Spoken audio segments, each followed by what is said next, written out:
We're here in beautiful St. Stephen's Green on a gorgeous day, the eve of St. Brigid, and we've just left our message of peace in with the Minister for Foreign Affairs, reminding him that we're a nation of peace in keeping with the tradition of Brigid, and that we want him to represent us abroad as a peaceful nation and a friendly nation, and not to rush us into militarism and war. We all know that Brigid was a wonderful person, and we know that she believed in peace. There's one particular story that's very important. A very poor man knocked on the door of Brigid's family home, begging for charity, begging for help. And her father said, "Send him away, give him nothing."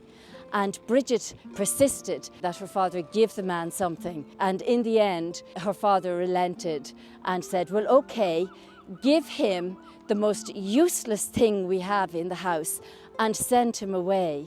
So Brigid gave the man her father's sword. It's a story of kindness for sure, but it's also a story of endurance. She did not stop until her father relented, and sticking to your beliefs and insisting that the world should be better.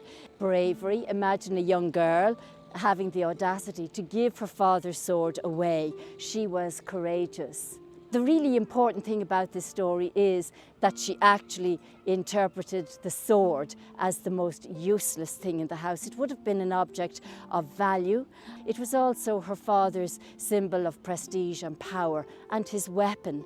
And so what Brigid is telling us in this story is weapons are no good, they're useless. You can't eat a sword, you can't drink a sword doesn't keep you warm, a sword doesn't give you shelter, and you certainly don't make friends with a sword. So she said, weapons are useless. The way to go in the world is to be kind and compassionate and to care about your fellow human beings. And that is a story that has lasted down through centuries in this country. It's not whether or not these stories are true, it's the fact that Irish people have told these stories of peace and justice and kindness down through thousands of years and hundreds of generations. The story is a device by which our ancestors and our parents down through the ages have passed on their values to us. This story is a mechanism to remind Irish people of who we are. We are friendly people, we are people who believe in peace, we are people who believe in generosity and taking care of our fellow human beings. And that has been shown in our huge history of humanitarian aid and our huge and proud history of peacekeeping with the United Nations.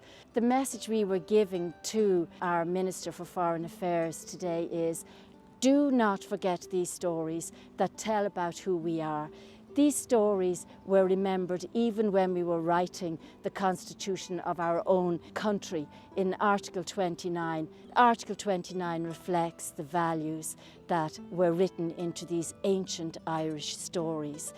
Article 29 tells us who we are. We believe in friendly, cooperative relationships with other countries based on international justice and morality. We believe in the pacific resolution of international conflicts through arbitration or judicial determination, not swords, not weapons. And we believe in keeping to the international laws in our relationships with other countries. And in Article 29, we've added on that we will not be signing up to any military alignment or defensive alignment with Europe.